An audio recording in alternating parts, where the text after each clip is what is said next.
Minsan nahahanap natin ang pamilya sa ibang tao. Sa hindi naman natin kaano-ano. Madalas pa nga ay kung sino pa yung mga hindi mo kadugo ay sila pa ang mabuti sa iyo. Ikaw, kabarangay, naranasan mo na bang ituring na pamilya ang mga taong hindi kasama sa inyong pamilya? Dear Papa Dudut, ako po si Aliana, kahilera na ang mga nasa 30. At dahil nape-pressure na ako sa mga tao sa paligid ko sa kakatanong kung kailan ba ako magkakajowa, humanap na ako para matahimik na sila. Bukod sa pressure, parang feeling ko ay ready na rin po naman akong magkaroon ng karelasyon. 2 taon na rin akong nabakante. Na-trauma kasi ako sa huling nakarelasyon ko. Kaya naman sinumpa ko na ang lahat ng mga lalaki. Hanggang sa bigla kong na-miss yung feeling na merong minamahal. At sa paghahanap ko ay natagpuan ko siya sa Facebook, Papa Dudut. Ako mismo ang nag-add sa kanya. Cute kasi niya sa profile picture niya. Darren nga pala ang pangalan niya. Mas matanda siya ng 5 years sa akin. Chinat ko na nga rin siya kaagad matapos ko siya ang i-stalk.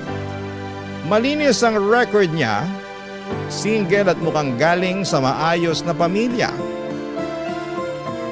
Laban na yan, Papa Dudut.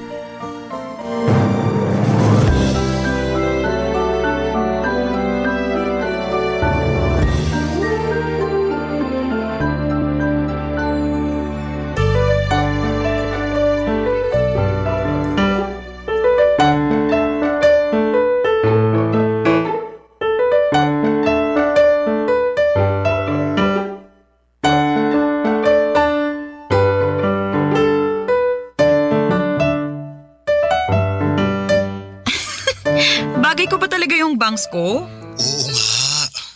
Ang cute mo kaya. Mukha kang Japanese. Ano ba? Mukha nga akong chihuahua eh. Uy, pa-humble pa siya oh.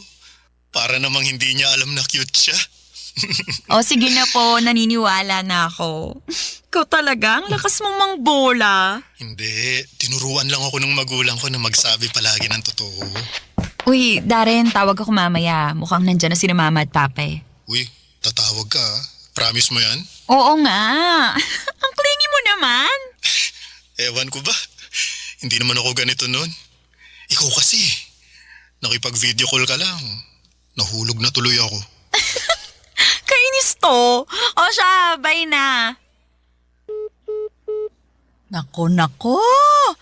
Akala mo siguro hindi ka namin naririnig ng papa mo, ha? Nasa kabilang barangay pa lang kami, rinig na namin yung hagik-hik mo. Oh, ma, pa.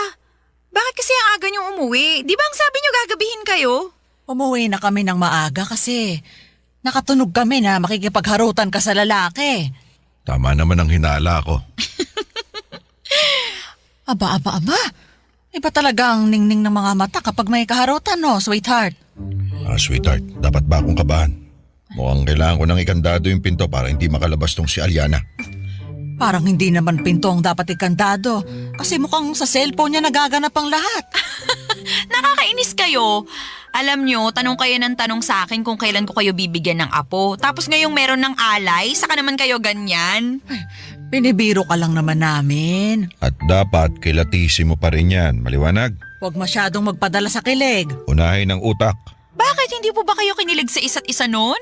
Kinilabutan nga ako sa papa mo nung una ko siyang makita eh. Mukha mo. Masakit yung sinabi mo ha. Pero syempre, nawala rin yung kilabot nung mas nakilala na kita ng maayos. Nakakakilig ka rin naman pala. Kaya ikaw, Aliana, hindi ka namin pinagbabawalang makipag-boyfriend. Pero kilatisin mong mabuti, ha? Huwag kang bibigay sa mga matatamis na salita ng mga lalaking yan. Masarap kiligin, pero parusa kapag nagkamali. Tumango na lamang ako sa paalala ni na Mama at Papa sa akin, Papa Dudut. Siyempre andun yung takot na baka magkamali ako ng desisyon sa pag-ibig. Kakikilala ko pa lamang kay Darren ng araw na yon. Wala pa akong makitang mali sa kanya. Siyempre, papakitaan muna niya ako ng mga magaganda. Lahat naman tayo ay ginagawa yon, hindi ba? Kahit naman ako, hindi ko kaagad ilalabas ang barahan ng mga kapintasan ko. Napaisip tuloy ako, may pupuntahan kaya ang pagkakamabutihan namin ni Darren. Hanggang sa binaliwala ko ang doubt sa utak ko. Wala namang masamang mag-enjoy. Tatandaan ko na lang ang sinabi ng mga magulang ko na kumalma lamang at mag-ingat. Hindi naman ako nagmamadali pero sa pagdaan ng ikalawang araw na pag-uusap namin ni Darren, parang mas lumalim ang lahat. Lalo't personal na ang mga usapan at malapit na yon sa aming mga puso, Papa Dudut.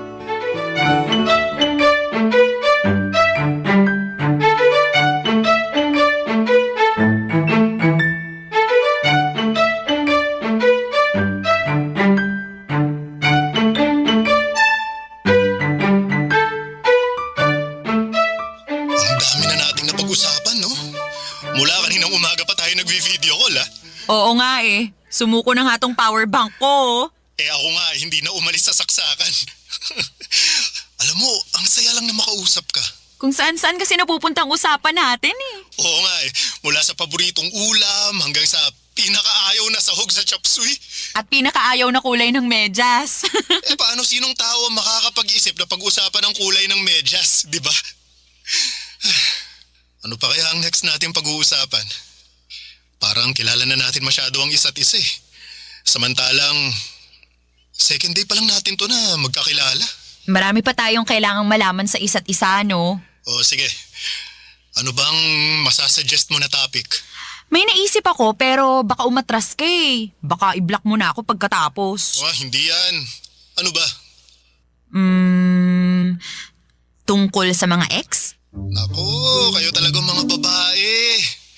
Ang hilig pag-usapan ng nakaraan. Laging gustong topic yung mga ex. At kayong mga lalaki, panay ang iwas sa usapang ex. Kaya nakakaduda kayo eh. Feeling namin lagi kayong may tinatago. Mga babae talaga. Tamang hinala palagi. Hindi talaga kayo aamin ng mali, no? At hindi naman kayo magpapatalo. Sige. Pag-usapan na natin ang mga ex na yan para tapos na. Sure ka? Baka naman masama ang loob mo, ha? Hindi naman. Naka-move on na ako dun sa ex ko. Ako rin naman, no? Naka-move on na. Kaya nga heto at hinaharot ka na. Same. Hindi ko na tatanungin kung sino ang ex mo para hindi ako matuksong stalk after nating mag-usap. Pero, sino yung pinaka-tumatak, pinaka-minahal at pinaka-masakit na nakarelasyon mo? Yung huli lang. Nagkahiwalay kami 3 years ago. 7 taon kaming magkarelasyon nun. Unang karelasyon na sineryoso ko. Pero sa huli, yun. Iniwan din ako. Bigla akong kinabahan sa 7 years, ha? Ano namang laban ko dun? May laban ka dun, basta loyal ka lang. Niloko ako nun eh. Kaya egis na agad yung 7 years namin. Alam mo bang nabuntis siya nun? Akala ko sa akin. Yun pala sa ibang lalaki. Inamin niya lang sa akin nung nakunan siya. Pero tinanggap ko pa rin siya. Kaso hindi talaga siya makontento kaya naghanap ulit ng iba. Nabuntis ulit. Pero yun, hindi ko na binalikan pa. Huling balita ako, hindi rin sila nagkatuluyan nung nakabuntis sa kanya. Single mom ang laban niya ngayon. Ang saklap naman pala. Oo nga eh, oh. Ikaw naman. Yung akin, 2 years ago lang nung nagkahiwalay kami. 2 years lang din kami. Pero, yun ang pinakaminahal ko sa lahat. Teka, parang ako naman yata ang kinabahan ngayon ah. Eh, yun naman pala yung pinakaminahal mo sa lahat. Ano pang laban ko dun, di ba? Malakas ang laban mo dun kasi wala namang kwentang taong yun. Ako lang yung habol ng habol sa kanya. Sobrang nonchalant. Gusto siya lang ang nakikinabang sa relasyon namin. Hindi siya nagbibigay. Ako bang gumagastos sa lahat samantalang mas malaki naman ang kita niya sa akin? O buti, nakipaghiwalay ka na sa kanya. Siya pa nga tong nakipaghiwalay sa akin eh. Kasi sabi niya nalulunod na raw siya sa pagmamahal ko sa kanya. Hindi raw niya yun masusuklian. Eh, tanga pala siya eh. Kung ako sa kanya, magbabaon na lang ako ng salbabida hindi ako malunod sa pagmamahal mo. Parang tanga to. Pinag-usapan pa namin ang ibang mga naging ex namin, Papa Dudut. Mula sa mga masasayang moment na kasama sila hanggang sa gumuho na ang lahat. Pinagtawanan na lang namin ang mga katangahan namin sa pag-ibig noon. At kung ano ang mga natutunan namin sa proseso. Lumalim na ng lumalim ang usapan. Mas nakilala namin ang isa't isa mula noong inopen namin ang topic sa mga nakarelasyon namin. Naniniwala kasi ako na kung sino ang pinili mong karelasyon ay siyang direktang refleksyon mo at mga dapat ayusin sa sarili mo. Kaya noong napag-usapan namin yun ni Darren ay mas nakilala namin kung sino ang isa't isa. Parang yon ang pundasyon namin. Dahil doon ay mas lalo kong nagustuhan si Darren, Papa Dudut. Malibang sabihin na sa ikalawang araw pa lamang na nakakapag-usap kami ay nai-in-love na ako sa kanya ng paunti-unti. Barangay Love Stories. Barangay Love Stories. Nag-leave ako sa trabaho ng 5 araw, Papa Dudut. Parang tinamad ako biglang magtrabaho dahil na-enjoy mag-relax habang kausap si Darren. First time na nangyari yon sa akin. Kasi priority ko talaga ang career ko sa lahat ng bagay. Kilala ko bilang girl boss pero nakakatunaw kasi ang presensya ni Darren, Papa Dudut. Safe na ngang masasabi na in love na ako kay Darren. Alam kong maraming magtataas ng kilay sa inyo sa sinabi ko pero huwag na tayong maglokohan pa. May ganitong moment din naman kayo, hindi ba? Mas lalo nga akong naging sigurado kay Darren nang sumali na sa video call ang magulang ko para makilala na siya, Papa Dudut.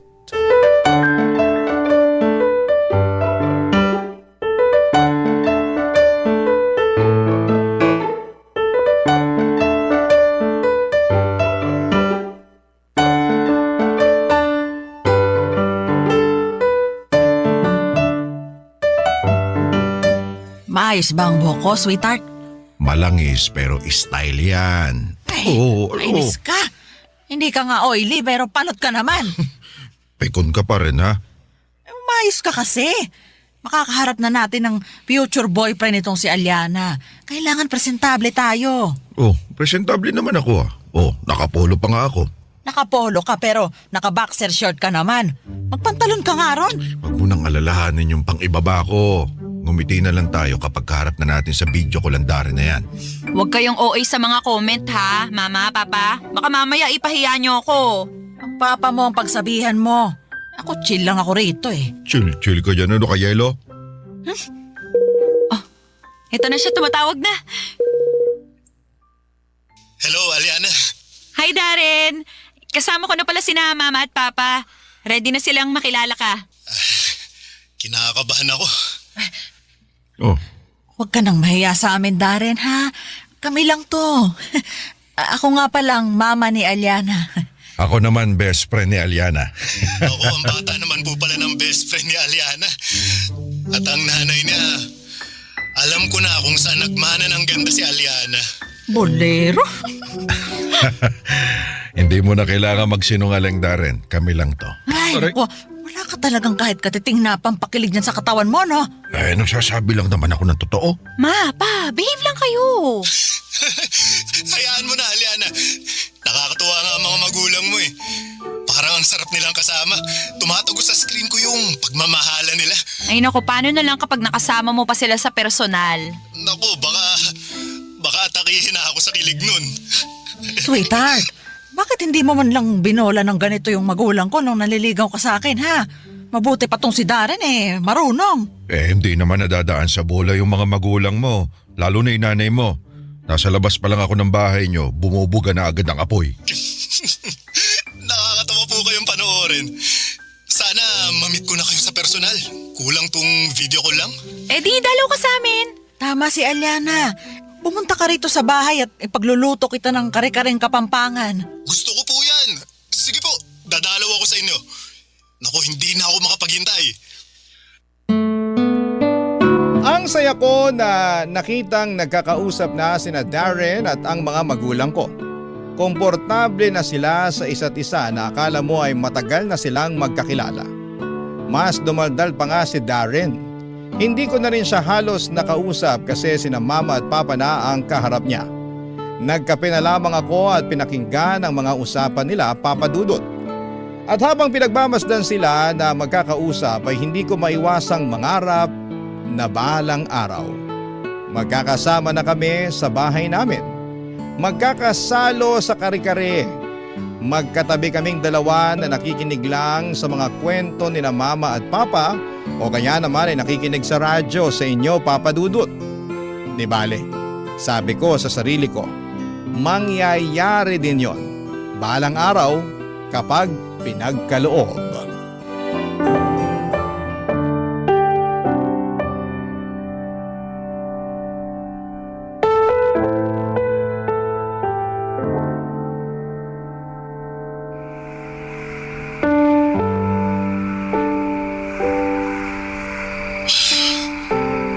Pasensya ka na kung hindi ko nasagot yung tawag mo kanina. Ha? Akala ko, ginuhost mo na ako eh. Ay, pwede ba naman yun? Malay ko ba? Ano ba kasing nangyari sa'yo? Bakit hindi mo sinasagot ang tawag ko? Online ka naman kanina. Mahabang kwento. Marami pa namang oras. Wala naman ako ibang gagawin. Pwede ko ba malaman? Hindi ko alam eh. Nakakainis. Baka madamay lang din yung mood mo. Eh kaysa naman mag-overthink ako rito, di ba? Mas gusto kong malaman na. Hinintay kita magdamag. Kailangan ko ng rason mo. Okay. Sige. Kausap ko kasi yung ex ko. Yung 7 years? Oo. Huwag mong sabihing nagkabalikan kayo. Ha? No way! Hindi na ako babalik dun. Eh bakit kayo nag-usap pa? Wala naman kayong negosyong dalawa. Walang anak, hindi naman kasal. Walang dahilan para mag-usap pa kayo ulit. Teka, mukhang nagseselos ka dyan ah. Eh kasi naman. Siyempre 7 years kayong nagsama. Pero nabura lahat yun dahil niloko niya ako. Kaya walang dahilan para magselos at mapraning ha? Kahit anong mangyari, hindi na ako tanga para bumalik dun. Kung wala na talaga, edi sige. Ikwento mo sa akin. Huwag kang magsisinungaling. Ayokong maitatago kang detalye. Sabihin mo sa akin lahat para pagkatiwalaan kita sa mga susunod. Ito na nga, oo. Tumawag kanina. Ayoko sanang sagutin kasi ayoko na siyang makaharap eh. Ayoko na talaga ng connection pa sa kanya. Kaso nung di ko sinasagot, ginulo naman niya yung mga kaibigan ko at pamilya. Pinapasuyo na kausapin daw ako para sagutin ko yung tawag niya. At sinagot mo na nga ang tawag niya. Oo wala naman akong choice eh. Kung hindi ko sasagutin, hindi niya titigilan yung mga malalapit sa akin.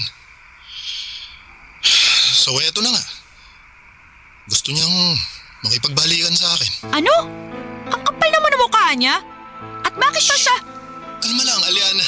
Eh kasi naman. Anong sagot mo? Syempre, diretsahan kong sinabi na ayoko.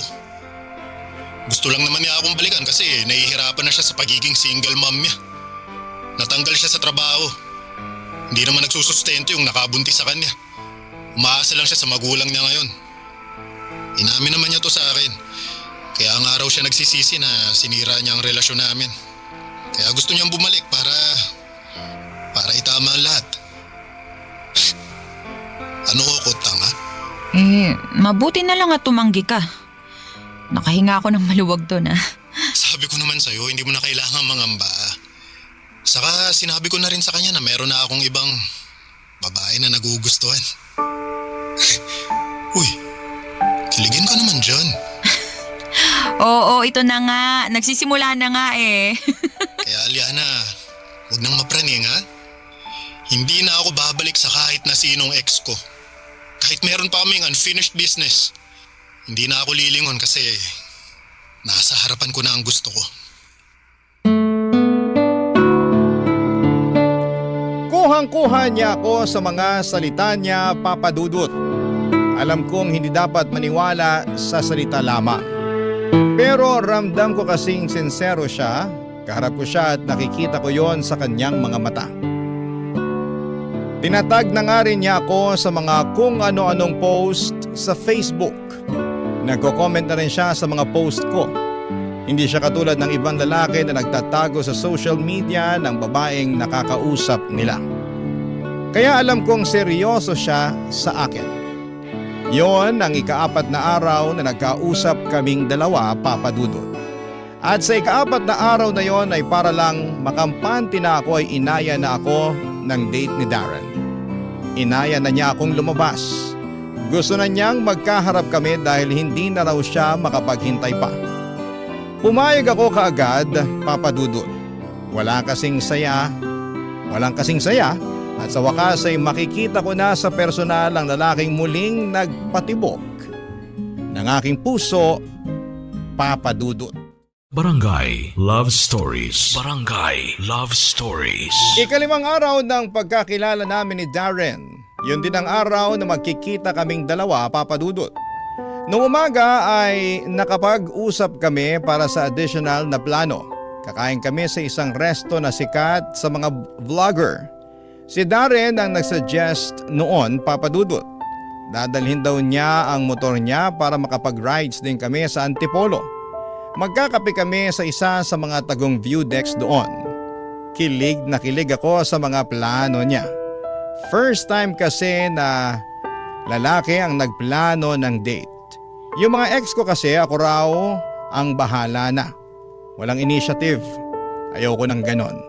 Mabuti na lang at hindi gumaya si Darren sa style ng mga ex ko.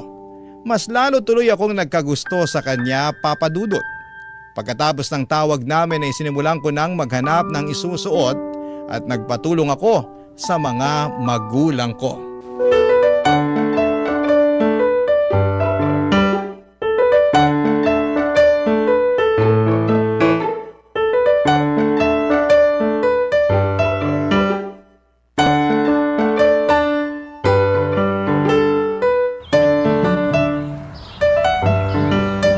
Aliana, hindi bagay sa'yo magsuot ng gray. Mukha kang pupunta sa lamay. Tsaka ang putla mo riyan. May dugo ka pa ba? Thank you sa support ha. Best parents talaga kayo, no? Parang mas bagay mo tong pula. Masyadong maiksi yan. Baka hindi makapag-focus sa usapan nila si Darren. Tama ang papa mo. Sunugin mo nga itong pulang dress na to. Huwag mo na itong susuot, ha? OA talaga? Itong violet na dress. Pwede naman yan kung gusto mong magmukhang talong na naglalakad. Alam niyo, minsan iniisip ko talaga kung mahal niyo ako. Shush! Pinapatawa ka lang namin. Oo nga. Ikaw naman kasi. Pansin sa mukha mo ang kaba. Mas maganda kung confident kang haharap sa kanya. Kasi gusto ng mga lalaki yung babaeng kayang dalhin ang sarili nila. Kaya kahit anong isuot mo, basta nadadala mo sa confidence mo, palong-palo na yan. Tama ang papa mo. Kahit sako pa ng harina ang suot mo basta pang Miss Universe ang confidence mo, mai-inlove pa rin sa'yo si Darren. So, pwede ko nang isuot tong pulang dress? Siyempre hindi. Masyadong maiksi yan. Magsuot ka ng bestida lagpas tuhod. Akala ko ba? Ay, labo niyo kausap! Protective lang kami sa'yo, anak. Hindi porket pinapayagan ka naming makipag-date papayagan ka na rin naming masilipan ng Darren na yan. First date nyo pa lang to. Dapat wala mo na siyang makita. Saka huwag ka masyado magpahid ng makeup ha. Mas gusto namin makita yung natural na ganda ng isang babae. Noted pa. Ay, grabe ka-pressure. Magsusuot na nga lang ako ng bulaklaking dress. Bahala na. O sige na po, lumabas na kayo ng kwarto ko para makapag-prepare na ako. O sige. Pero, wag isusuko ang Batangas, ha? Batangas? Sweetheart, bataan yun. Bataan. Ay,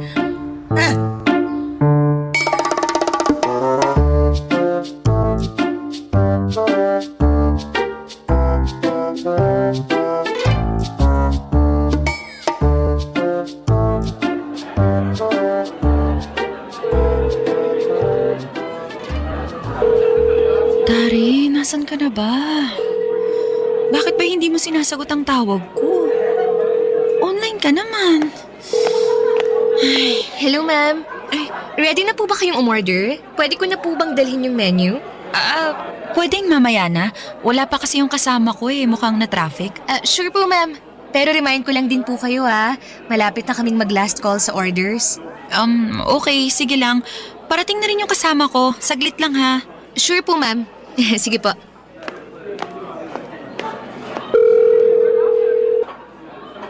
Ano ba, Darin? Bakit naman ganito? Bakit ayaw mong sumagot? Machat na nga lang siya. Darin, nasan ka na? Malapit nang mag-last call. Dito sa resto.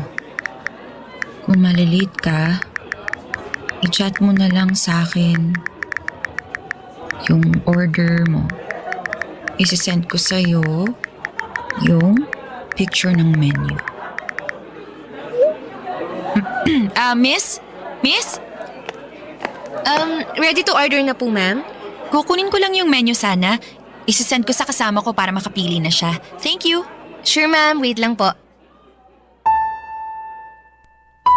Sinend ko kay Darren ang menu ng restaurant pero kahit online siya ay hindi niya sinin. Hindi siya nag-reply. Ilang beses ko siyang tinawagan pero wala pa ring sagot, Papa Dudut. Nanginginig na ako sa takot.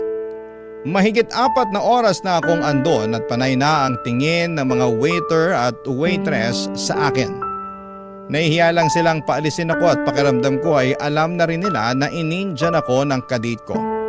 Kaya naman napa-order na lamang ako ng pagkain ko. Lumapit na rin kasi ulit ang waitress sa akin para ipaalala na last call na. Halos hindi ko malunok ang kinakain ko dahil sa sama ng loob. Alam kong hindi na darating si Darren at hindi ko napigilang umiyak. Kahit pinagtitinginan na ako ng mga tao, wala na akong pakialam. Hindi ko na inubos ang pagkain ko. Umalis na ako. Umuwi na ako ng bahay, panayang check ko sa cellphone ko habang bumabiyahe ako. Umaasa pa rin ako na baka mag-reply si Darren at humingi ng sorry. Tatanggapin ko naman yun eh. Pero nakarating na ako sa bahay ay wala pa rin akong natanggap na mensahe mula sa kanya, Papa Dudut.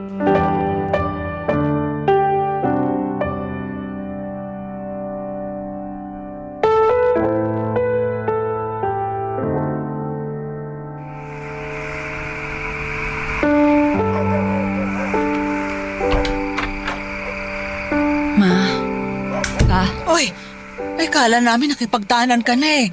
Kumusta ang date mo? Anak, halika. Balita mo kami.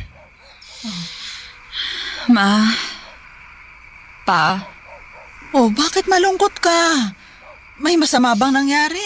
Anong ginawa niya sa'yo, ha? Saan babae niya para maitumba ko na? Hindi niya ako sinipot sa date namin. Nakakahiya. Pinagtitinginan at pinagbubulungan ako ng mga waiter at waitress kanina. Sinubukan mo bang tawagan? Baka may nangyaring hindi maganda kaya hindi siya nakasipot. Tinatawagan ko siya pero hindi niya sinasagot. Online naman siya pero kahit reply sa chat ko wala. Lang yang Darren na yan. Kaya napapasama pangalan namin mga lalaki. Ngayon ba? Baka nag-reply na. Wala pa rin po.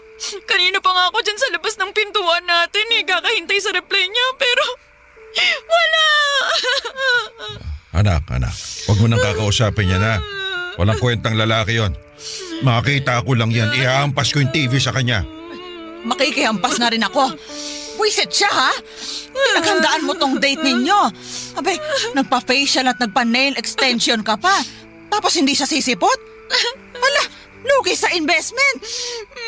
Ang sakit po ng ginawa niya. Ganun talaga sa pag-ibig, anak. Walang ibang choice kundi sumugal. Pagtalo, di iiyak. Pero hindi susuko. Palang araw, makikilala mo rin yung taong hindi ka ipapatalo. Ayoko na po magmahal ulit. Ayoko na. Anak, ngayon mo lang sinasabi yan kasi bago pa lang. Pero matatawa ka na lang sa sarili mo balang araw kapag nakaharap mo na yung the one para sa'yo. Tama ang papa mo. Mahihiya ka na lang na iniyakan mo yung lalaki na hindi ka naman sinipot. Matatawa ka na lang kung bakit mo iniyakan niyang Walang kwentang Darren na yan. 5 araw lang naman kayong magkakilala. Sige po. Pasok lang po muna ako sa kwarto. Gusto ko na pong matulog, napagod ako. Anak, mahihirapan ka makatulog niyan. Gusto mo samahan mo na lang kami ng mama mong manood ng balita. Mas nakakayak pa tong mga balita sa bansa natin kaysa dyan sa panggugo sa'yo ni Darren eh. Ikaw naman, sweetheart. Oh, Huwag mo nang asarin to si Aliana. Broken na nga eh. ayoko lang kasing nakikita ang prinsesa ko na umiiyak sa maling lalaki. Di bali na. Basta pangako ko sa'yo, kapag nakita ko Darren na yan, magiging laman siya ng balita sa TV natin. Kahit papaano ay gumaan ang pakiramdam ko sa mga sinabi ng magulang ko. Sinamahan ko sila saglit para mailayo man lang ang isipan ko sa lungkot. Pero hindi yon umepekto. Pumasok na ako sa kwarto at sa huling pagkakataon ay sinilip ko ang inbox ko para i-check kung nag-message na nga ba si Darren. Pero wala. Nakita ko rin na in-unfriend na niya ako. Doon ko na-realize na tapos na ang 5 araw na naging masaya ako sa piling niya. Sa ngayon, halos 3 buwan na mula nang naputol ang koneksyon namin ni Darren. Pero hindi ko maintindihan ang sarili ko kung bakit inaabangan ko pa rin na mag-chat siya sa akin. Inaabangan ko pa rin ang paliwanag niya kung bakit bigla na lamang siyang nawala. Ano bang kasalanan ko? Bakit hindi na siya ulit nagparamdam? Mga katanungan na malabo nang mabigyan ng kasagutan. Pero hihingi lang sana ako ng payo sa inyo, mga kabarangay. Minsan din ba naging ganito kayo? Umasa at naging dinulo sa saglit na saya na bigay ng ibang tao. Maraming salamat po, ang inyong kapuso at kabarangay forever, Aliana. Nalilito pa rin sa life ang ating kabarangay. Ano kaya ang maipapayo mo sa kanya? Ibahagi mo yan sa ating comment section para mabasa rin niya. Ang mga kwento ng pag-ibig, kwento ng buhay, at kwento ng pag-asa dito sa Barangay Love Stories.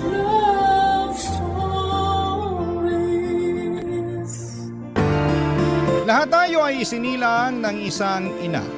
Ngunit hindi lahat ay pinalad na magkaroon ng mabuting ina o lumaki sa piling ng isang ina. Kaya tinahanap natin ang kalinga nila. At kung hindi man natin ito matagpuan ay ipinapangako natin sa ating sarili na kapag tayo'y naging ina, ibubuhos natin ang lahat ng pagmamahal sa ating anak. Ikaw kabarangay, naranasan mo na bang mag-mothering? Kahit sa isang anak, anakan lang.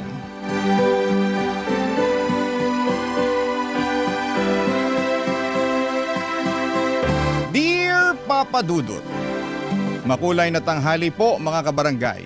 Sana po ay mapili po ninyo Papa Dudut ang aking kwento para itampok sa Barangay Love Stories. Alam po ninyo ay fan na fan niyo po ako. At lately ay pansin ko pong pumapayat po kayo. Ano po ba ang sekreto ninyo? Ang atribido ko po natutuwa lang po talaga ako na nabibigyan ninyo ng boses ang platform ng ordinaryong tao na katulad ko na ikwento sa buong mundo ang kanilang struggle na napagtagumpayan. Ako po si Rene, super fresh pa po sa aking alaala. Yung mga panahon na fresh pa po ang beauty ko. Sisimulan ko ang aking kwento noong 1980s. So alam na ng mga kabarangay natin na gurangchi na ako ngayon. Pero doon tayo sa freshness. Noong mga panahon kasing yon ay sobrang tabu pa po ang pagiging out and loud ng mga bakla. Kaya karamihan sa mga kabaklaan society ay kloseta. Paminta ang ora. Ganon din ako. Pinipilit kong maging pamen pero hindi talaga kaya ng powers ko na pigilan ang totoo kong pagkatao. Para kung bulkang gustong sumabog at ipagsigawan sa lahat na maganda ako. at gawa ako ng Diyos. Mahal niya ako kasi binigyan niya ako ng talino at face card. Bakit ko nasabi? Kasi consistent ang honor ko noong estudyante pa lamang ako, Papa Dudut. At tuwing fiesta ay kinukuha akong escort ng reyna-reynahan na paeksena kasi cute daw ako. Hindi nila alam na ang bet ko ay ang maging isang reyna. Proud ang parents ko sa utak ko pero ang motherland ko alam na alam niya na hindi lalaki ang uniko iho niya. Isa po akong magandang prinsesa na gustong magkajowa ng isang gwapong Prince Charming. Kaya galit si nanay sa akin, wala daw siyang anak na bakla. Nakakahiya, hindi ako makaakyat sa langit. Pero paano ba akyatin ang langit, Papa Dudut? Pinipigilan ko kung sino talaga ako. Kalimutan yung maging masaya para sa sarili ko at hindi ko na lang titingnan ang crush kong si Enrique. Ganun ba yon, Papa Dudut? Sobrang gwapo po talaga ni Enrique.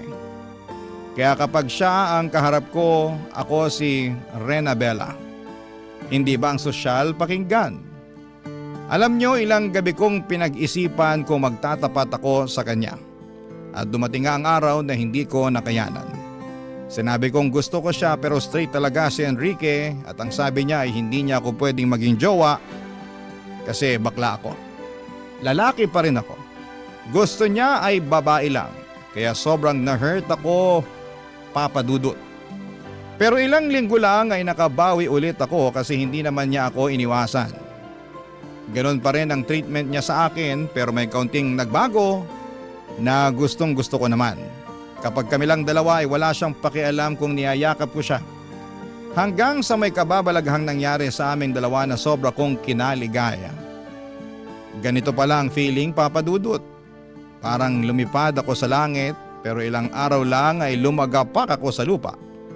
Dahil kumalat ang chismis tungkol sa aming dalawa sa nangyari sa amin. Sa pagsuko ko ng bataan ko at hindi ito nakaligtas sa radar ng nanay ko.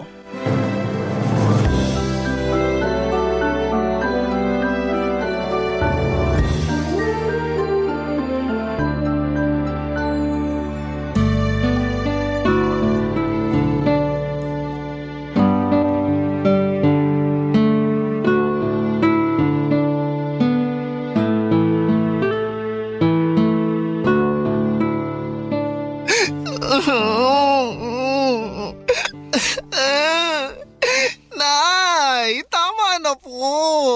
Hindi mo lang inisip ang kahihiyan namin. Nay, ang sakit-sakit na po. Ang dami ko na sugat. Di pa sapat yan. Kailangan magtanda ka. Nay naman, maawa naman kayo sa anak ninyo. Ngayon gusto mo kaawakan ka. Matapos mo ipahiya ang pamilya natin. Ay nako, hindi ka ba nag-iisip? Di ba honor student ka? Bakit hindi mo ginamit yung utak mo? Puso po kasi ang ginamit ko, Nay. Ay nako, tigilan mo nga ako, Rene. Lalaki ka. Lalaki ang pinanganak ko. Lalaki ang panganay ko, hindi bakla. Hindi niyo po ba talaga ako matanggap, Nay? Anong magagawa ko? Bakla po talaga ako! Tigilan mo yan. Di ka bakla. Alam mo kung malalaman to ng tatay mo? Naku, hindi lang bugbog ang aabutin mo. Mas malala pa rito. Eh, ganito po talaga ako, Nay. Magpakalalaki ka. Ang kabakla ng dahilan kaya pinagchichismisan tayo ng mga tao eh. Walang maidudulot na mabuti sa'yo yan. Ay, siguro kailangan kitang dalhin kay Mang Egoy. Ha? Yung matandang ginagamit ang lahoy niya sa panggagamot? Kadiri, Nay! Wala akong sakit! Ay naku, sinasabihan ka nga ng masamang espiritu. Over naman, Nay! Ay, tigilan mo ko rin eh. Kung ayaw mong malagyan ng laway ni Mang Egoy, eh di tumino ka. Tumino? Ano, self-healing? Ganon? Basta, ayoko na may bakla sa pamamahay na to. Kung hindi, palalayasin kita. Ay, sobra naman kayo, Nay! Layas talaga! Hindi ba kayo naaawa sa akin? Dahil lang sa pagiging bakla ko! O, ikaw, nangangatwirang ka pa, ha? Nay, nakakarami ka na, ah. Rene, Kapag may marinig pa ako at makikita kitang ginagawa mong gown-gown yung mga kumot natin, naku, malilintikan ka talaga sa akin. Naiintindihan mo ba ako? Tinatanong kita rin eh! Naiintindihan mo ba ako? Maybe. Iniinis mo ba ako rin eh? Opo. Gets ko na po. Tama na, Nay. Kota ka na sa hampas. Tama na po. Sige na po. Titino na ako. Hindi na ako magiging bakla. Char. Papa Dudut, feeling ko talaga ay katapusan na ng buhay ko para talagang pinapaalis ni nanay ang kaluluwa ng baklang sumapi sa akin. Ang sakit pero mas masakit yung katotohanan na ayaw niya sa akin dahil lamang sa bakla ko. Pwede niya sana talaga akong pagalitan na bakit ko ginawa yon kay Enrique na bata pa ako. Wala pa sa wastong edad. Doon maintindihan ko siya pero ang punto niya ay bakit ako bakla at nakakahiya ako dahil sa kabaklaan. Pero syempre, sinunod ko na lamang si nanay para matapos na ang eksena na yon. Sinubukan kong maging super pamen, kulang na lang ay manligaw ako ng babae para pagtakpan ang totoo kong pagkatao. Sobrang hirap at alam ko kung bakit ako naghihirap dahil sa mga tsismosang nagpakalat ng magandang tagpo sa amin ni Enrique. Ang kaibigan kong ahas, si Carol. Nagulat talaga ako nang nalaman kong sa kanya pala galing ang lahat. Sa mga kwento pala talaga may mga subkontrabida. Siyempre si nanay ang main kontrabida ko kasi lahat na lamang ay bawal. Hindi ko tuloy at hindi niya ako tunay or feeling ko tuloy ay hindi niya ako tunay na anak. Puro sermon at pananakit lang ang inaabot ko sa kanya dahil sa nag-iisang dahilan. Bakla ako. Pero itong si Carol sobrang pakialamerang frog. Akala ko ay kakampi ko siya at akala ko ay mapagkakatiwalaan ko siya pero sinaksak niya ako ng patalikod. Para siyang mangkukulam na ayaw maging masaya ang isang prinsesang katulad ko, Papa Dudut.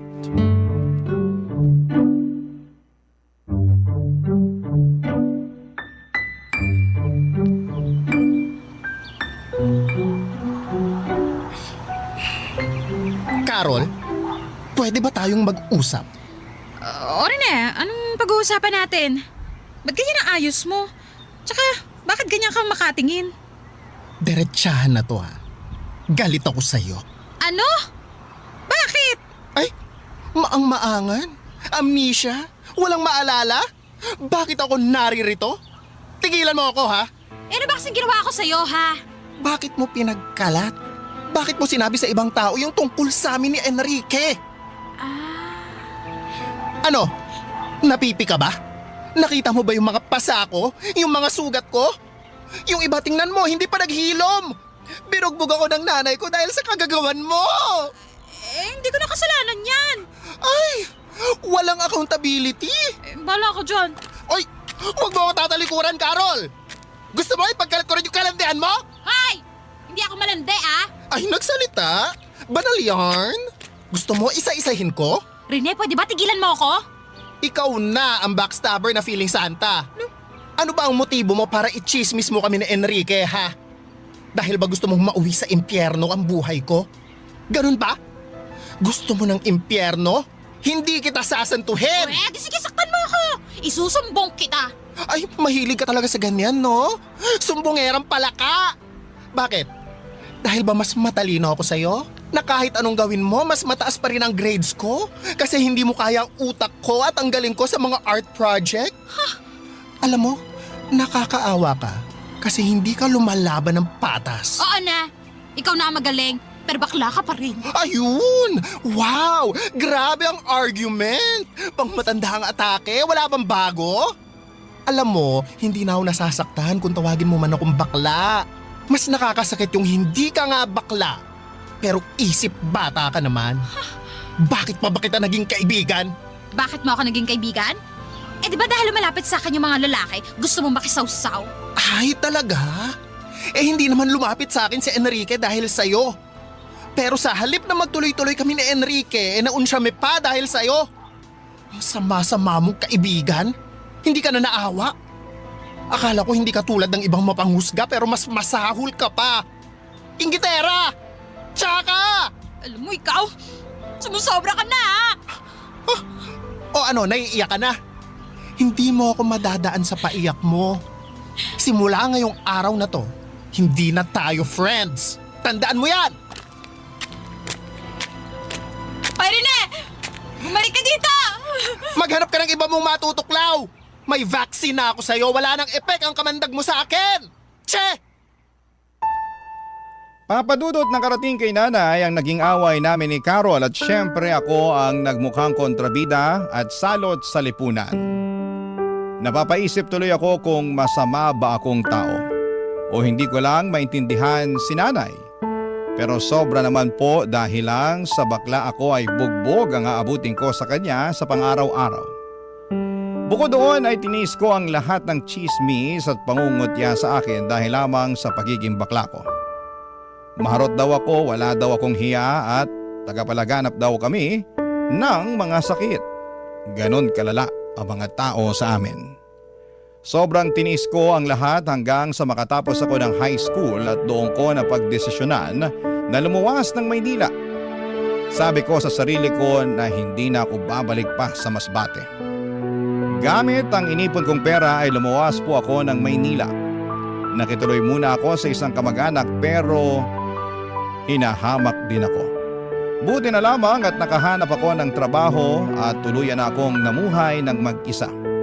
Namuhay ako na walang inaalalang ibang tao. Namuhay ako bilang kung sino talaga ako. Bilang magandang Rena Bella. Barangay Love Stories. Barangay Love Stories. Ginawa kong araw ang gabi. Todo kayod ako sa trabaho para makaipon, papadudot. Naging janitor ako, waiter at kung ano-ano pa.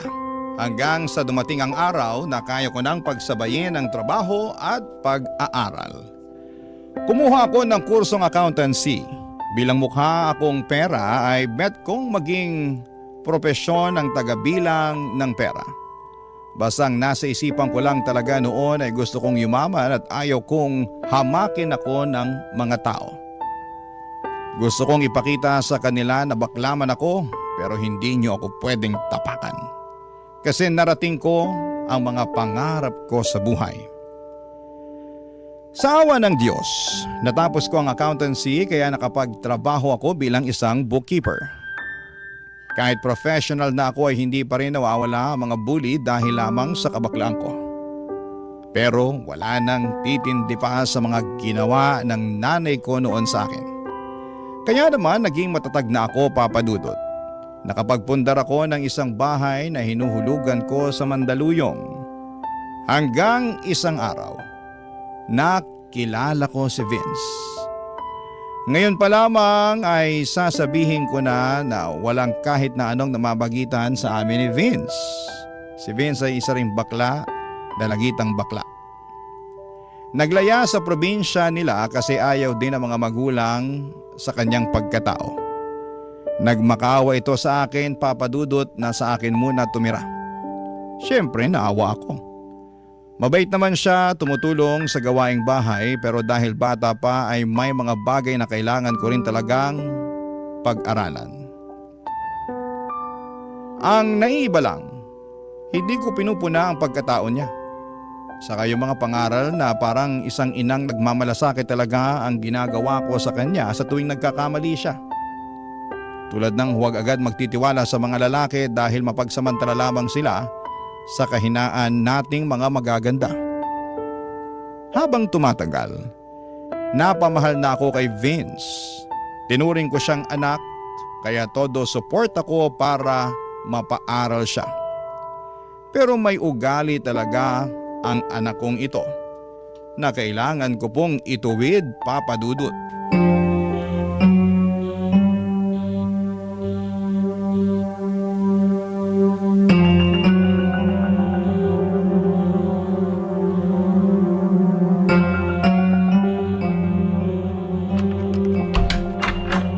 Anong ginagawa mo? Nangungupit ka? Mother, Vince, bakit mo to ginagawa? Sagutin mo ko. Hindi pa ba sapat ang ginagawa ko sa'yo para ganituhin mo ako? Pinagnanakawan mo ako ng pera? sorry mother. Ilang beses mo na tong ginawa, ha? Kaya pala nawawalan ako ng pera dahil ninanakawan mo ako? Eh tayong dalawa lang dito sa bahay. Pinapaniwala ko lang ang sarili ko na baka mali lang ako. Pero ngayon, nakita kita sa akto. Mother, sorry. Palalayasin mo na ba ako? Hoy Vince, huwag mo akong idaan sa paawa. Hindi ko sinabing palalayasin kita. Pero bakit ka nangungupit? Hihiya po kasi ako sa inyo eh. Gusto ko po sanang manood ng concert. Vince naman. Sorry po talaga, Mother. Sana sinabi mo na lang sa akin. Nahihiya po kasi ako eh. Hindi naman po basic needs yun eh. Pinaaral mo na nga po ako eh. Pinapakain. Tinuturi na parang anak mo. Kaya parang kalabisan po kung hihingi pa po ako sa inyo. Eh ang pagnanakaw. Hindi ba mas kalabisan yon? Mother, sorry po talaga. Mabuti na lang at nalaman ko ng maaga. Paano kung masanay ka na? Magiging normal na lang sa'yo ang magnakaw. Gawin mo ang madaling paraan para makuha ang gusto mo. Kung tinuturing mo akong totoong mother, hindi ka gagawa ng kalabisan na katulad nito. Mali po ako. Mali po talaga yung ginawa ko. Huwag na huwag mong ugaliing maging sinungaling at magnanakaw, Vince, ha? Oo, bakla tayo. Pero hindi tayo sinungaling at magnanakaw. Hindi ako nahihiya sa pagiging bakla ko. Ang dapat mahiya yung nagnakaw at nuknukan ng sinungaling. Mother, pasensya na po. Sorry po talaga. Aalis na lang po ako. O aber kung aalis ka, saan ka naman pupunta? Maghahanap po siguro ng trabaho. Hindi ko po alam. Hindi, huwag kang umalis. Po? Ipangako mo sa akin at sa sarili mo na hindi mo na uulitin pa to. Masama ang manloko ng kapwa. Masama ang maging buhaya. Ayaw kong magpalaki ng buhaya. Ang gusto ko, matinong tao. Naiintindihan mo ba? Mother, ang bait-bait niyo pa rin po sa akin kahit ganun na po yung ginawa ko sa inyo. Paprangkahin na kita, ha? Red flag talaga ang ginawa mo pero napamahal ka na sa akin eh. At gusto kong intindihin ka at gabayan para maging mabuting tao ka. Ha? Yes, Mother. Magiging mabuting tao po ako. Huwag lang sa salita, ha? Gawin mo, Vince. Gawin mo! Yes, Mother Renabella. Ay! Go, Vina! Hindi pwedeng buwakelya ang baklush na pretty!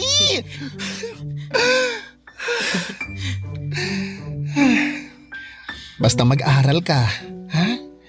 Hindi kita susukuan. Ipaglalaban ko ang mga pangarap mo sa buhay kasi that's how to mothering a beautiful daughter should be. Wow, English! Nag-aral kaya ako. Ang galing nyo nga po, Mother eh. Idol ko po kayo. Asus. O ito, bibigyan na kita ng perang pambili mo ng ticket para rumampa ka ng bongga. Bibigyan pa kita ng extra para may pambili ka ng outfit mo. Talaga, Mother? Eh, kailan ba ako nangako na hindi ko tinupad? Oh, never pa po. O never naman pala eh. Kaya bongga ka sa concert. Yay! Thank you po, Mother. I love you. Oy, English! I love you too, anak. Papa Dudut, iginapang ko ang pag-aaral ni Vince dahil nakikita kong eto ang yaman na pwede kong ibigay sa kanya. Mahirap ang mag-aral. Naranasan kong igapang ang sarili ko at ayaw kong maranasan ni Vince ang paghihirap na yon. Sa totoo lang ay marami na akong baklang natulungan. Pero iba ang sitwasyon ni Vince kasi kinupkup ko siya at parang ako na ang naging nanay niya. Bilang isang ina ay tinupad ko ang aking obligasyon sa anak, ang suportahan ang kanyang pag-aaral at pangarap sa buhay. At sobrang saya ko po nang makapagtapos siya ng high school, Papa Dudut. Proud na proud ako sa kanya at sa sarili ko na kaya ko palang maging isang ina at tatay sa isang hindi ko kadugo. Pero trinato ko talagang anak. Siyempre may mga lalaki din naman ako kaya may mga masasayang araw din ang puso at katawang lupa ko. Pero iba rin talaga nang dumating si Vince, Papa Dudut. Nabihag niya ang puso ko nang biglang magpakita itong si Andrew sa akin. Sa bahay ko na tumira itong si Andrew, may mother at father na itong si Vince na anak-anakan ko. At tuwing umuwi si Vince galing sa school, sa college ay parang perfect family talaga kaming tatlo. Ang saya-saya ko po, Papa Dudut, pero may ginawa si Andrew na red flag sa akin.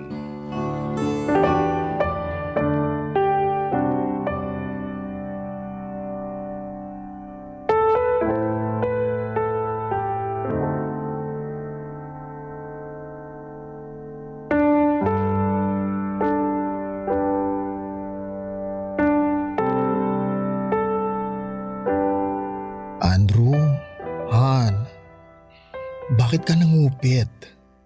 Bakit mo ginalaw yung ipon ko? Han, kasi... Ang ayaw ko, yung sinungaling na nga, magnanakaw pa. Teka lang. Ano kasi Han eh? Han, kasi... Sige, magsinungaling ka pa. Makinig ka. Kailangan ko lang kasi. Nasa ospital ang nanay ko sa Cebu. Yun. Ano? Oo. Tama ang narinig mo. Nasa ospital siya. Eh bakit hindi mo sinabi sa akin? Bakit kailangan mo pang nakawin ang pera ko? 2 beses ka pang nangupit. Sorry na. Aaminin ko, nagkamali ako. Eh pero ano yung una last week? Anong dahilan mo kung bakit mo kinuha yung pera ko nun? Yun na nga. Humihingi ang nanay ko. Unang nagkasakit ang tatay. Tapos siya. Yun. Ganun. Ay, umayos ka Andrew ha.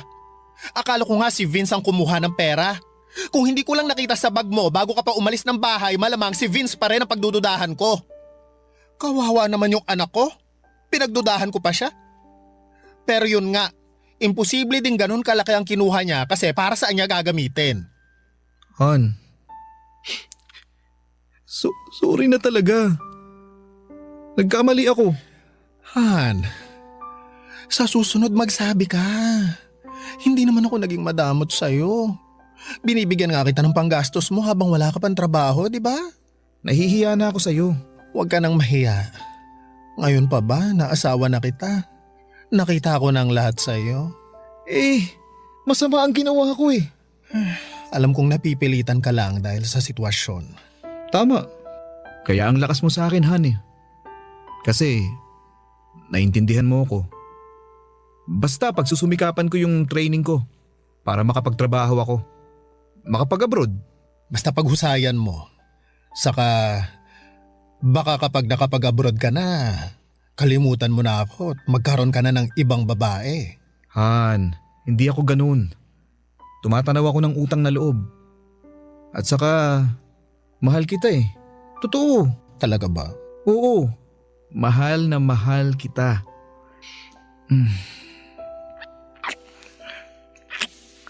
Ay, Han, hindi ko kayang mawala ka sa piling ko.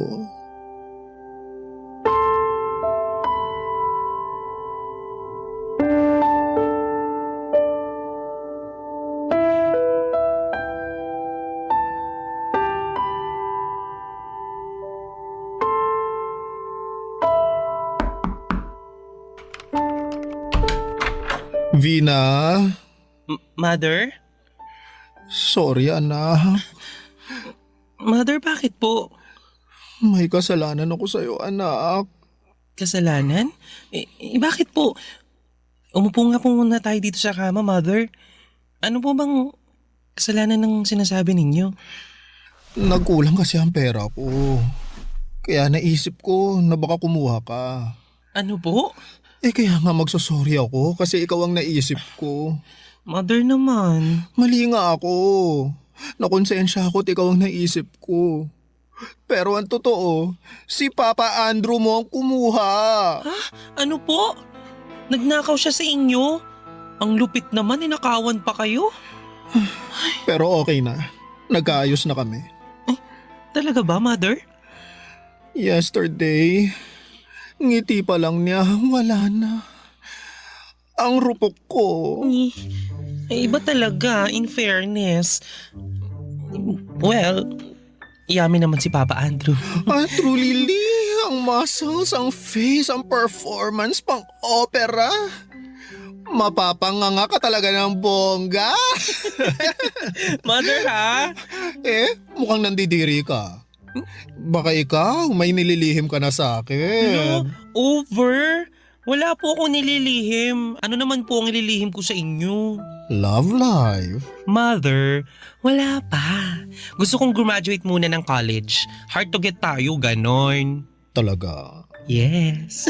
Vina, hindi kita pinagbabawalang magka-BF, ha? Kaya ayokong maglihim ka. Mother, kung magkaka-BF man po ako, ikaw agad ang unang makaka-nose. Pero, Anong-ano, ha? Rampa-rampa lang po muna. Hindi po ako pwedeng magka-Andrew tulad mo. Uunahin ko po muna magka-diploma. Ay, very good. Ganyan nga. Hindi talaga ako nagsisisi na inampon kita. Proud ako sa'yo, anak. Proud na proud ako sa'yo.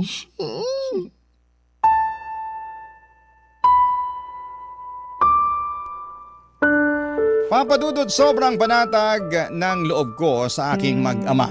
Sobrang saya namin sa bahay at feeling ko talaga ay perfect na ang lahat. Naayos ko na yung pinakaayaw ko sa tao, yung magnanakaw at sinungaling. Pero pansin ko ay hindi na pera ang nawawala sa bahay, pati mga gamit.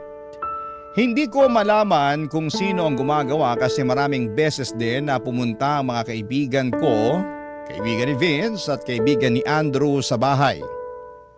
Baka nasalisi lamang kami. Saka kapag nawawalan ako ng pera ay hindi ako nakakahanap ng bakas. Kung sino nga ba ang kumukupit. Kaya naman nagpalagay na ako ng CCTV sa kwarto nang hindi nila alam para malaman ko kung sino ang nagnanakaw. Pero sobra po akong nasaktan sa aking mga nakita. Nagpatira pala ako ng buwaya sa bahay. Ang lala na pala kasi araw-araw akong niloloko. Araw-araw akong pinapaniwala na pamilya ang turing sa akin at hindi ako pinagsasamantalahan. Pero nagkamali ako, Papa Dudut. May mga bagay siguro na hindi mo talaga hawak. At darating na lamang ito at magdadala ng sakit sa puso mo. Akala ko talaga na magiging maayos na kaming tatlo. Na parang ang bahay-bahayan naming laro ay totohanan na. Pero hanggang laro lang pala talaga ang lahat. At tulad ng mga laro ay may talo. Mukhang talo ako dito, Papa Dudut. Barangay Love Stories. Barangay Love Stories. Papa Dudut, kailangan kong magpakatatag at lumaban pa rin. Marami na akong pinagdaanan para hindi ko kayanin ang dagok na ito sa buhay ko. Isang kagimbal-gimbal ang nalaman ko. Nangungupit pa rin si Andrew ng pera at huling-huli ko ito sa CCTV. Ang niyayakap ko pala tuwing gabi ay isang kawatan at sinungaling. Kung titignan ay mabait naman si Andrew sa akin. Nabibigay niya ang pangangailangan ng katawang lupa ko. Nilalambing niya ako, niyayakap at naiisip ko na ganito talaga siguro kapag bakla. May mga lalaking talagang mapagsamantala at ginagamit ang kahinaan namin. Ilang araw din akong hindi nakatulog. Hindi ko siya makumpronta kasi ayaw kong mawala siya sa akin. Nasanay na ako na siya lang ang lalaki sa buhay ko. Kaya hinahayaan ko na lamang. Papa Dudut, tuwing pumapasok ako sa trabaho ay napapanood ko sa app ko sa phone ko ang kuha ng CCTV. Dito na ako nagtataka kasi bakit pumapasok si Andrew sa kwarto ng anak ko. Nagnanakaw din ba siya? Hanggang sa iba na ang kutob ko. Pinalagyan ko na rin ng CCTV ang kwarto ni Vince. Hindi nila alam na may CCTV na pala ang loob ng bahay. Doon ko nalaman na may relasyon ang dalawa. Kaya nung nakita ko sa akto ang ginagawa nila ay dali-dali akong umuwi ng bahay para mahuli silang dalawa, Papa Dudut.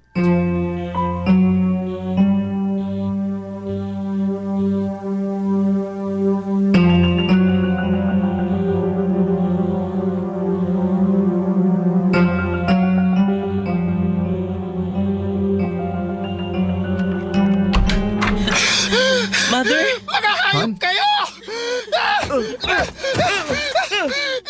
Tama na! Andrew! Tama na! Bakit si Vince pa? Bakit? Rene! Han! Huwag mo ako matawag-tawag na Han! At ikaw, Vince! Ang landi mo! Bakit si Andrew pa? Huwag mo akong madaan-daan sa paiyak-iyak mo! Pinakain kita! Binihisan! Ginawang tao! Pero isa ka palang ahas! At ikaw lalaki ka!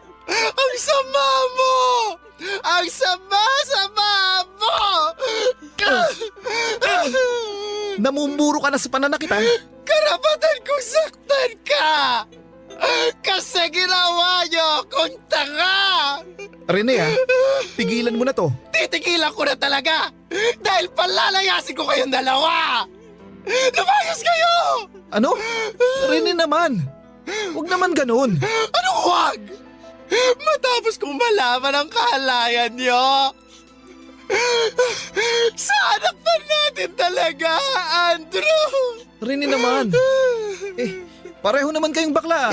Mapagbigay lang. Kasiyahan lang. Anong kasiyahan? Saka ano yung pangungupit mo? Kasiyahan lang din? Anong pangungupit yung pinagsasasabi mo? Wala akong kinupit ha. Ay talaga naman! Ang magnanakaw! Kapatid talaga ng sinungaling! Wag mo akong pagbibintangan. Ikaw pa ngayon ang nagbabanta! May ebidensya ako! Ano? May CCTV ang buong bahay na to! Lahat ng galaw sa loob ng bahay nakikita ko! Ang pagnanakaw mo! Ang kahayupan yung dalawa! Kaya lumayas na kayo! Layas! Mother! Huwag mo akong matawag-tawag na mother! Wala akong anak na malandi at inaasa sa sarili niyang... Bakit mo nagawa sa akin yun, ha? Kung makaiyak ka naman, nakinabang ka rin naman sa akin ah. Nakinabang? O nabulag ako? Na akala ko matino kang tao? Nabudol mo ako! Pero ngayon, tama na ang katangahan ko sa isang tulad mong walang kwenta! Magnanakaw! Lumayas ka na! Kung hindi, papakulong kita! Papa Dudut, sobrang gumuho po ang mundo ko ng araw na yon. Nagalaga pala ako ng ahas at buwaya sa aking bahay. Sa araw ding yon ay pinatatag ko ang sarili ko. Hinanda ko ang puso ko. Kahit na anong iyak at paghingi ng tawad ni Vince ay hindi ko talaga binuksan ang puso ko. Hindi po pwedeng lumambot kasi ibang klaseng pagtataksil na ang ginawa niya. Nararapat lang na umalis na siya. Wakasan ang naging ugnayan naming dalawa. Inahas na niya ako ang mother niya. Wala na ang kahit na anong etsyos ang magpapabago sa desisyon ko. Nakita ko sa mga mata ni Vince na sobrang ayaw niya akong iwanan. Pero guilty siya sa ginawa niya. Si Andrew naman, mas nakita ko ang totoong kulay. Katulad lamang siya ng mga lalaking mapagsamantala sa mga bakla. Hindi ko naman nilalahat ang mga lalaki dahil may mga lalaki namang talagang genuinely na minamahalang karelasyon na bakla. Siguro hindi lang po ako pinalad. Naging tahimik ang bahay, wala ng Andrew at wala na ring Vince na nagchuchuk-tsakan kapag nakatalikod ako. Sa totoo lang, na-miss ko po si Vince. Umiiyak ako kasi nasasayangan ako sa kanya. Pero ginusto niya ang ginawa niya, ginusto niyang lokohin ang nag-iisang baklang nagpaka-mother sa kanya. Matapos ang halos 1 linggo ay bumalik si Vince, nagmamakaawa at humihingi ng patawad sa akin, Papa Dudut.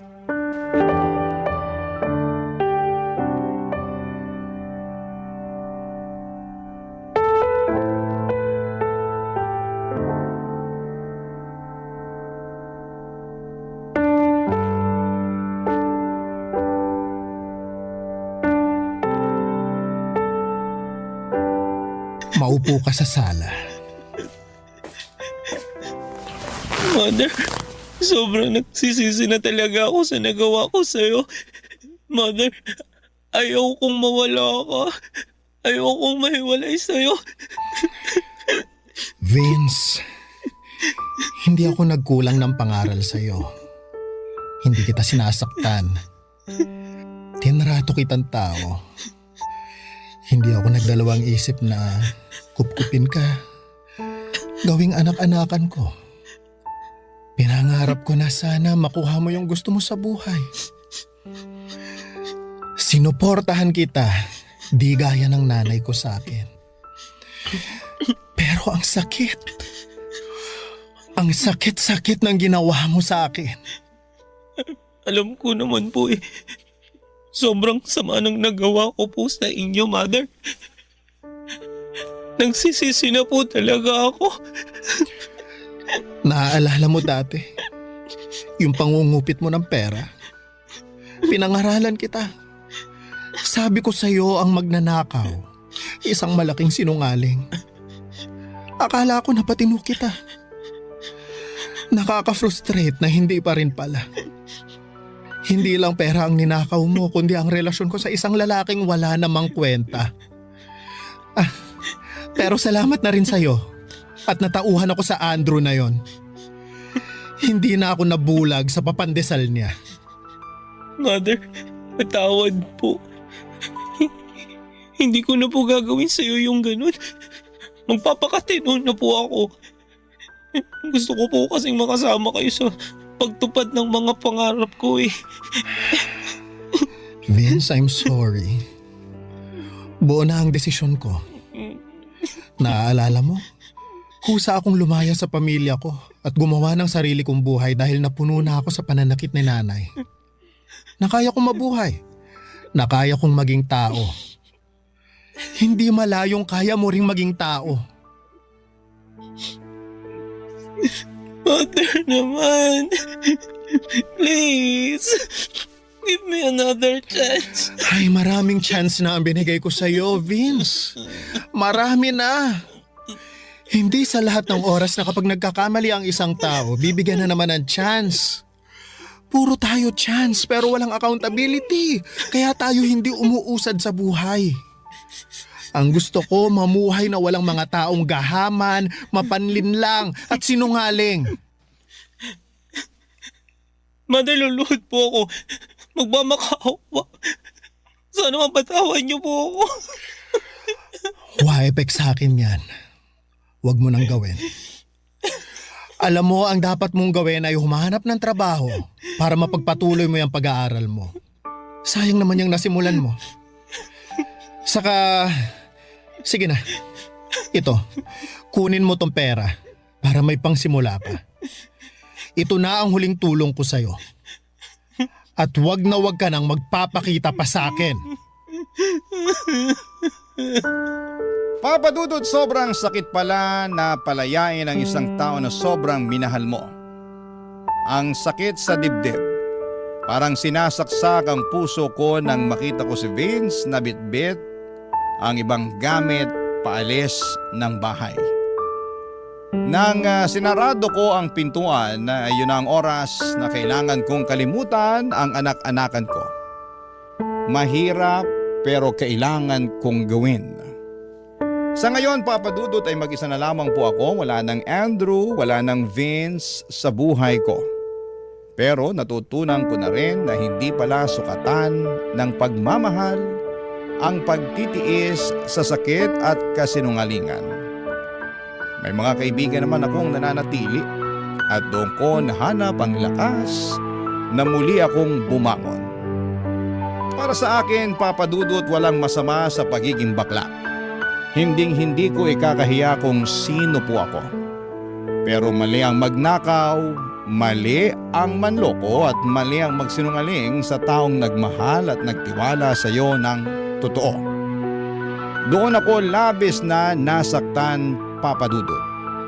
Doon ako natuto. Ngayon ay mas maingat na ako, mas matatag at mas pinipili ko na lamang ang mga taong karapat-dapat sa pagmamahal ko. Ang inyong kapuso at kabarangay forever, Rene, aka Rena Bella. Ako, gigil na gigil talaga ako sa nangyayari sa kwento natin. O ikaw, kabarangay, kumukulo rin ba dugo mo? Pwede kang mag-iwan ng comment sa ating comment section.